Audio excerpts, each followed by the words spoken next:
এখন চলছে মাঘ মাস, আর মাঘ মাস মানেই কিন্তু বিয়ের সিজন।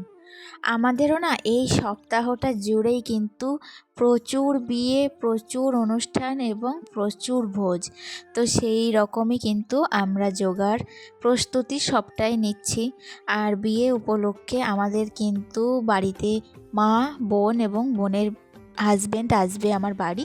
তো সেই জন্যই আমি এখন কি করছি, এই কয়েকটা দিন সকাল সকাল রান্নাবান্নাটা কমপ্লিট করে বাড়িঘর পরিষ্কার পরিচ্ছন্ন কিভাবে রাখবো, কিভাবে কোনটা কোনখানে সেটিং করে সাজিয়ে রাখবো, তো এই রকমই কিন্তু প্রস্তুতি নিচ্ছি। আসলে দেখবে বিয়ের সিজন থাকলে শাড়ি জামা সব সময় পরাপরি করে কিন্তু তখন আর গোছানো থাকে না, একটু এলোমেলো হয়ে থাকে। তো তার আগে কিন্তু আমি প্রপারলি সমস্তটাই গুছিয়ে রাখবো। তো আমার পিসির ছেলের বিয়ে, তো মঙ্গলবার ধরো ফেব্রুয়ারির 3 তারিখ তো বিয়ে হবে। তো তারপরে 5 তারিখ কিন্তু বৌভাত মানে রিসেপশন। তো 5 তারিখ আমরা সবাই মিলে যাব এখান থেকে। তো আমার এখান থেকে পিসির বাড়ি খুব একটা দূরে না, তো আমার বোনের বাড়ি থেকে কিন্তু অনেকটাই দূর। তো সেই কারণে বোন আসবে এবং আমাদের এখান থেকেই কিন্তু বিয়েবাড়িটা অ্যাটেন্ড করবে। তো সেই জন্যই দেখো আমি আজকে সকাল সকাল রান্নাবান্না বসিয়ে দিয়েছিলাম। তো কালকে বাবা একটু পূর্ণিমা পুজো করতে গিয়েছিল, তো পূর্ণিমা পুজো করে বেশ অনেকখানি কিন্তু ছোলা ভিজে পেয়েছিল। তো সকালবেলায় আজকে জলখাবারে সেই জন্য সেই ছোলা ভিজেটাই করলাম। আর তারপর কিন্তু আমি রান্না বসিয়ে দিয়েছি। তো আজকে রান্না বান্নায় করব কি বলো তো, একটু মাটন ছিল, তো সেই মাটনটাই আজকে একটু রান্না করব।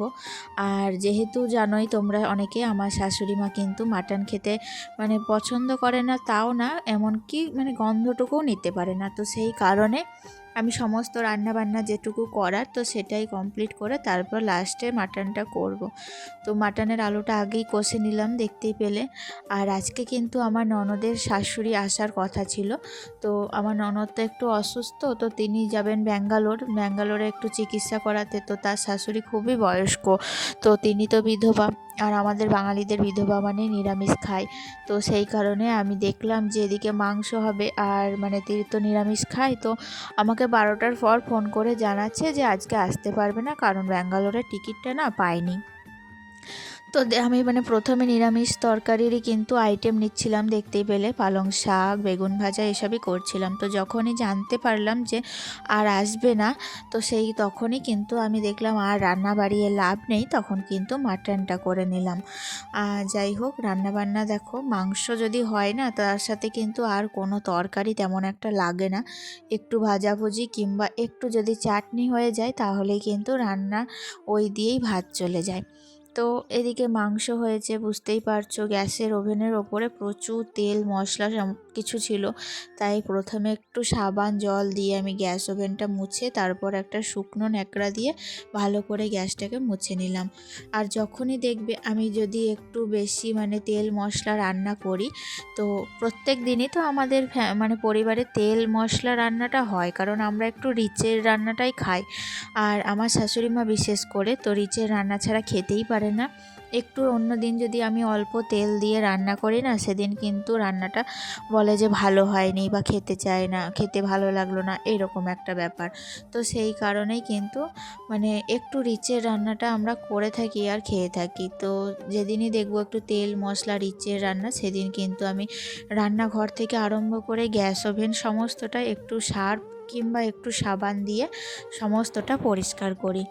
তো আমাদের বাড়িতে কিন্তু বিয়ে হলে একটাই কিন্তু ভীষণ আনন্দ হয় যে আমরা সবাই মিলে একসাথে কিন্তু ভোজ খেতে যাই। যেখানে যাই আমরা সবাই মিলে একসাথে যাই, গোটা ফ্যামিলি, রয়্যাল ফ্যামিলি। তো এটাতে কিন্তু আমাদের পরিবারে প্রচুর আনন্দ, প্রচুর হই হুল্লোড় হয়। তো আমরা সবাই খুব আনন্দ, খুব এনজয় করি। আর আমি আশা করি আমার আনন্দের সব কিছু তোমাদের সাথে শেয়ার করব। তো এখন দেখতেই পাচ্ছ আমার তো সমস্ত টুকিটাকি কাজ কমপ্লিট হয়ে গিয়েছে, রান্নাবান্নাও সব কমপ্লিট। এখন শুধু বারান্দাটা মুছে নিচ্ছি। তো বারান্দাটা মোছার সময় আমি কিন্তু ফ্যান চালিয়ে দিয়েছিলাম। তো পাকা ঘরে ফ্যান চালিয়ে দিলে তাড়াতাড়ি করে বারান্দাটা শুকিয়ে যায়, নয়তো শুকোতে কিন্তু অনেকটা দেরি লেগে। আর এদিকে এখন ঘড়ির কাঁটায় বাজে ওই দুপুর 12:30 মতো। তো দেখতেই পাচ্ছ বেশ কিন্তু রোদের তেজ হয়েছে। এখন কিন্তু ঠান্ডাটা আগের থেকে অনেকটা কম, মানে কম বলতে প্রায় অনেকটাই কমে গিয়েছে। আর শুনছি নাকি সামনের সপ্তাহেই শীত বিদায় নেবে। তো শীত যেমন বিদায় নেবে তেমনি কিন্তু আসবে গ্রীষ্ম। তো গ্রীষ্মকালেও সেম আমাদের অন্য রকম কষ্ট, সেই অন্যরকম পরিস্থিতিতেও কিন্তু আমাদের সংসারের যে কাজ প্রতিদিনের সেগুলো আমাদের চালিয়ে যেতেই হবে। তো এইভাবেই তোমরা আমার পাশে থেকো। তোমরা পাশে না থাকলে আমি কিন্তু কোনো কিছুই মানে কমপ্লিটভাবে করতে পারবো না, আর এইভাবে পজিটিভভাবে আমি কিন্তু এগিয়ে যেতে পারবো না। তোমাদের সাপোর্ট আমার একান্তই খুবই প্রয়োজনীয়। আর এই অল্প কয়েকটা দিনেই আমার বেশ কিছু বন্ধু হয়েছে, তাদের মধ্যে আমাকে মাই ডোলা বিশ্বাস অ্যাকাউন্ট থেকে এক দিদিভাই কমেন্ট করে। তো প্রতিদিন আমার ব্লগ দেখে আমাকে অনুরোধ করে তার অ্যাকাউন্টে যাওয়ার জন্য। তো আমি অবশ্যই সময় করে তার অ্যাকাউন্টে যাব। এখন এই কটা দিন আমি এতটাই ব্যস্ততার মধ্যে আছি, তো সব মিলিয়ে মানে আমার এখন সময়ই নেই, মানে কোনো মানে ভিডিও এডিট করা, তারপর ব্লগগুলো ছাড়া কমপ্লিট করা, এরকম করতে করতেই না তো মানে কখন যে সময় কেটে যাচ্ছে বুঝতে পারছি না। তো আমি অবশ্যই যাব দিদিভাই, তুমি অপেক্ষা করো, আমি ঠিক সময় করে তোমার পরিবারে যাব। এমনিতেও তোমার চ্যানেলটা কিন্তু আমার সাবস্ক্রাইব করাই আছে।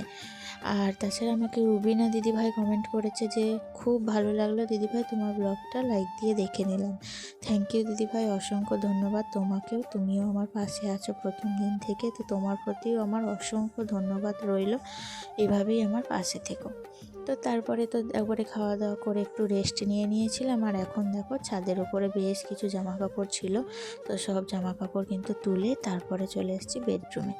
এখন ওই বিকেল 5টা মতো বাজে। আর বিকেলে 5টার সময় কি বলো তো, প্রতিদিনই কিন্তু আমি বিছানাটা পরিষ্কার করে রেখে দিই, কারণ সন্ধেবেলা এখানেই বাবুকে পড়াতে বসতে হয়। তো একেবারে বিকাল থেকে ঝেড়ে ঝুড়ে রেখে দিলে সন্ধেবেলায় কিন্তু অতটা চাপ হয় না। তখন বিছানাটা করে বাবুকে এখানেই পড়াতে বসে পড়ি। তো এদিকে তো বিছানাটা করা মানে রেডি করা কমপ্লিট হয়ে গেল। তারপর ব্ল্যাঙ্কেটটাকে ঝেড়ে তারপরে বিছানার পরে পেতে দিচ্ছি। আর জানলাটা কিন্তু বন্ধ করে দিয়েছি, কারণ কি বলতো সন্ধে লাগছে, আর যেই মাঘ মাস শেষের দিকে ফাল্গুন মাস পড়বে, তো এখন থেকেই কিন্তু দেখছি একটু একটু করে মশা লাগতে শুরু করেছে। তাই যাতে মশা না ঢোকে, তো সেই কারণেই কিন্তু জানলাটা সন্ধে লাগার আগেই আমি বন্ধ করে দিয়েছি।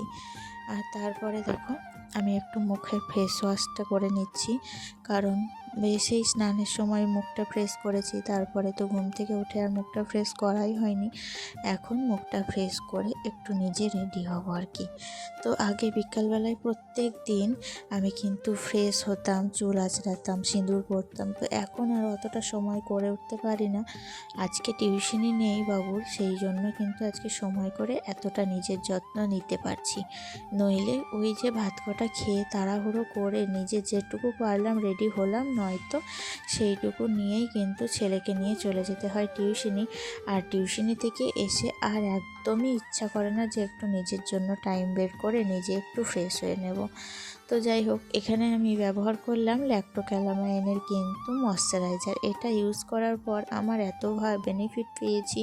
তো এটা এত উপকারী, এত সফট, মানে মুখে যে ইউজ করেছি সেটা কিন্তু মনেই হয় না, এতটা লাইট ওয়েট।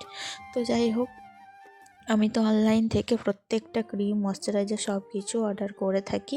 তো শ্বশুরবাড়িতে আমি অর্ডার করি না, কারণ শ্বশুরবাড়ির লোকেরা কে কী ভাববে না ভাববে, সেই কারণে আমি সমস্তটা বাবার বাড়ি থেকেই কিন্তু অর্ডার করি। আর এখন চলে এসেছি, ওই যে বাবা পুজো করে পেয়েছিল একটা আপেল, তো সেটাকেই আমি এখন ভালো করে কেটে পরিষ্কার করে ধুয়ে নেব। তো আমি আর বাবু দুজনে মিলে এখন বসে বসে একটু টিভি দেখব আর এই আপেলটা কিন্তু খাবো। তো চলো তাহলে বন্ধুরা, আজকের মতো ব্লগটা এতটুকুই রাখছি। দেখা হচ্ছে নেক্সট ব্লগে। ভালো থেকো, সুস্থ থেকো। আজকের ব্লগটা কেমন লাগলো কমেন্টে জানিও। দেখা হচ্ছে নেক্সট ব্লগে। টাটা।